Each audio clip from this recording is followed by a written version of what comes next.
Yo, what's the deal, y'all? I came across a video where LL was speaking on his beef with Canibus on Shannon Sharpe's podcast. Let's check out the clip. When we come back, I'm going to share my thoughts. Canibus, and he said, yo, L, is that a mic on your arm? Let me borrow that. Redman, where the squad at? L, is that a mic on your arm? Let me borrow that. You didn't take it as a compliment? Not at that time. I was an egomaniac. Canibus, he ran into me when my ego was a little. I should have just said, nah. He was like, because I met him, I saw him outside the studio. He said, yo, oh man, I'm gonna get a tattoo just like yours. And I was like, you gotta get your own. But that's how it was. Right. I felt like somebody was trying to wear my boxing trunks or something. It was like, oh, you gonna walk in the locker room and the dude got your cleats on. That's how it felt to me. So you didn't look at it as a sign of respect. Yeah, you're like, hold on, bro, stop biting my style. Get your own. I was immature. I was immature. I wasn't involved. Savage, man. Savagery, man. Animal, man. It wasn't his fault. It wasn't his fault. I mean, he just ran into a maniac. He ran into a guy that's so intense that he could start hip hop at eight years old and be in his 50s still doing it. The symbol on my arm is off limits to challenges. You holding rusty swords, I swing the Excalibur. There's so much there. First of all, let's start with the apology. It was my fault. I was a savage. Accountability. And then towards the end of the clip, you rationalize behaving that way because you're able to rap at 50, or that's the reason why you're still here. I think that's rather corny. And I'm going to tell you why, because revisionist history is crazy to me. I watch a lot of people act as if there was a different outcome between those two with regards to hip hop. Canibus won that battle. Period. And y'all love to act as if it's the opposite. No. I was there in real time. When second round knockout came out, that was a certified problem. And that second record that L did, well, the first record I would say, because the 4-3-2-1 verse probably would have started it all, right? The Reaper Strikes Back, I think it was called. Can I rush? Yes, you can. Nobody wasn't really jacking that record like that. Let's be honest about it. And I'm from Queens. I say it all the time. Y'all know I'm from Queens. But what L did was corny. It was corny. He utilized his fame to alter someone else's career. When we talk about lyrics, flow, just song for song, as far as that battle goes, Canibus won that. But what he couldn't compete with was L's likability and his star power.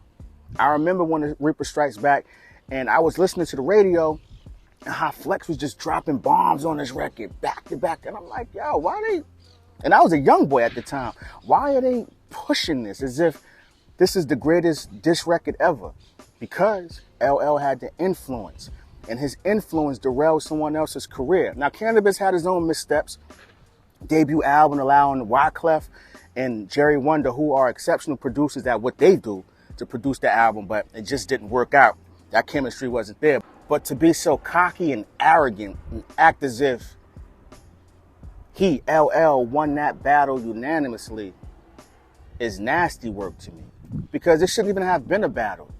Canibus was a humble young rapper who happened to be a fan of LL, spoke on a tattoo, and L's insecurities or savage behavior led him down that path. That's crazy to me. It's crazy. Canibus is one of the hottest rappers out at the time. Was he the greatest songwriter? No. But he was murdering every track he was on. Certified problem. And then no one calls him for verses anymore? He got blackballed. And that's nasty work. And we laugh about it. People think that it's funny. I don't. I love a battle. But let's keep it on wax. Bars, metaphors, writing, beats and rhymes. But when you start playing with people's careers, altering the way people take care of themselves, livelihood, that's whack to me. And it will always be whack to me. Well, it's 26, 27 years ago, and it still bothers me. Canibus stopped getting calls and his career went downhill, not because of talent, but because of gatekeeper behavior. But I find it ironic that this is the same behavior that led to LL, in my estimation, being upset with Jay when he was the president of Def Jam. You did the same thing to someone that you claim was happening to you. Certified nasty work, hip hop, let's be honest.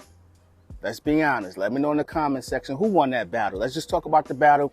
Don't come to me about L won the war. It wasn't a war. It was a rap battle. Because y'all love to move the goalposts just to make sure that the person that you root for has a chance of being victorious.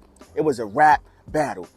Take the verse for verse or song for song. Who won that? Canibus got it. This whole revisionist history nonsense is ridiculous. And the CLL behaved that way to give an apology and then kind of rationalize his behavior, which who knows what Canibus could have been.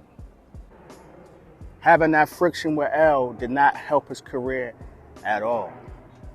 Hey yo, Eeze.